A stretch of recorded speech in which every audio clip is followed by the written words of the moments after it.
Nahajamo se na aleji Sky, ki smo jo letošnjo zimo, to smo sicer planirali že lansko leto, opremili z drsališčem. V bistvu je edino drsališče, ki je odprto v Ljubljani, tudi ki je odprto vse dni v tednu, v bistvu skozi cel dan. Razprostira se na 750 kvadratnih metrih. Naredili smo tudi en obvod za otroke, da se lahko malo skrijejo pred starši oziroma da lahko malo tudi sami podrsajo. Organizirano imamo tudi drsanje za otroke, se pravi se lahko v tečaj drsanja vpišejo kot pač družine oziroma če tudi so starejši. Posebnost, bom rekel, je, da je poseben čar naredi predvsem še v večernih urah, ko zažarijo vse te lučke in dejansko dobiš tukaj eno posebno pravljico. Aleja Sky, zakaj je posebna? Ne samo zaradi tega, ker smo postavili drsališče, Aleja Sky je tudi ena izmed stvari, ki je prepričala žirijo, ki nam je podelila nagrado.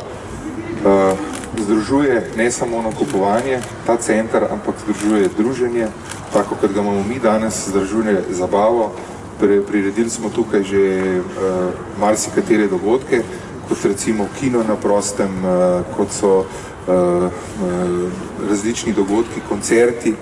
V vsem tem času, ko recimo naši glasbeniki niso mogli nastopati ali pa je bilo oteženo, to smo jih mi podpirali in so nam prišli tukaj se predstaviti oziroma zapeti. Na koncu pa je Aleja Sky tudi posebno zaradi svoje kulinarične ponudbe, ki moram reči, da nam čedalje bolj funkcionira. Trije ponudniki italijanske, mehiške in pa slovensko-italijanske kuhinje in pa hitra prehrana zadovoljujejo potrebe teh okoliških prebivalcev, ki so tukaj in v bistvu moram reči, da sem ponosen, da smo ujeli ta prav branžen miks, seveda skupaj z kafetarijami, ki mislim, da imamo ta boljše, ki so prisotne v Sloveniji, Teta Frida in pa Zvezda.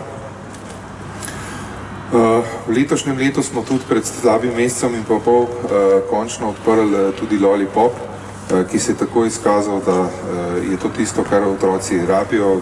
Obiski so tudi glede na razmere nadpovprečen, bi rekel, zato ker če moramo zapirati zaradi omejenega števila obiskovalcev, to pomeni, da je potreba potem oziroma da ljudje si tega želijo.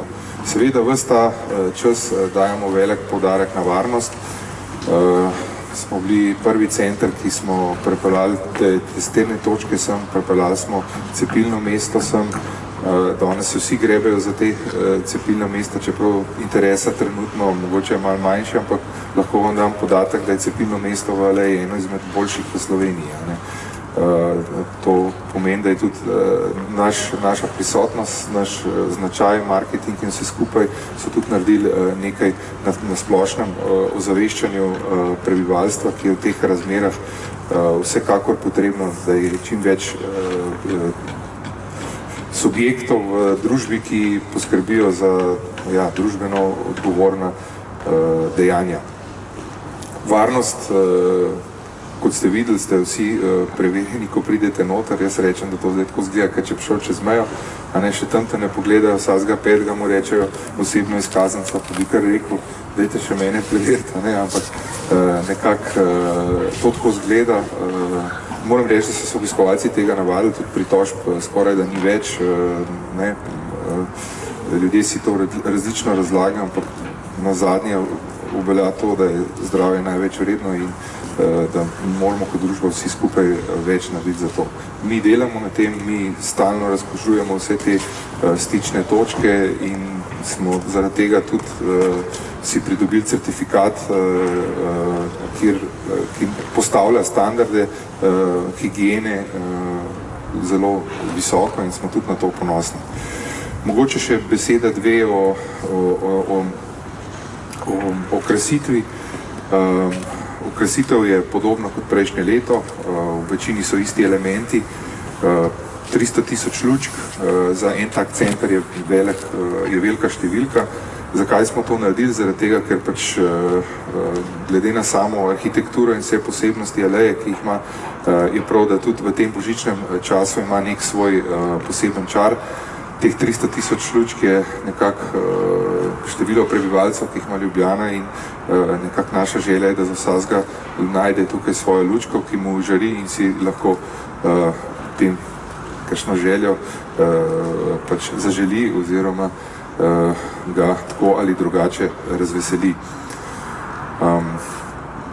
Zadnje bi mogoče še omenil tej naši nagradi, na katero moram reči, da smo res ponosni. Vprašanje je, kdaj bo v Sloveniji še bil kakšen objekt, če ga ne imenujem tudi trgovski objekt, ki bo dobil tako priznanje. Zakaj smo dobili to priznanje, je veliko to vprašanje. Bili smo palčki, predvsem tem, ki so bili noter, bilo je približno 40 centrov, na koncu so 4 centre izbrali da rečem temu, so bili nominirani, mi, en italijanski center, en center iz Kitajske in pa Srbije. Proti njim, če vam rečem, so enkrat, dvakrat ali trikrat večji kot je Aleja.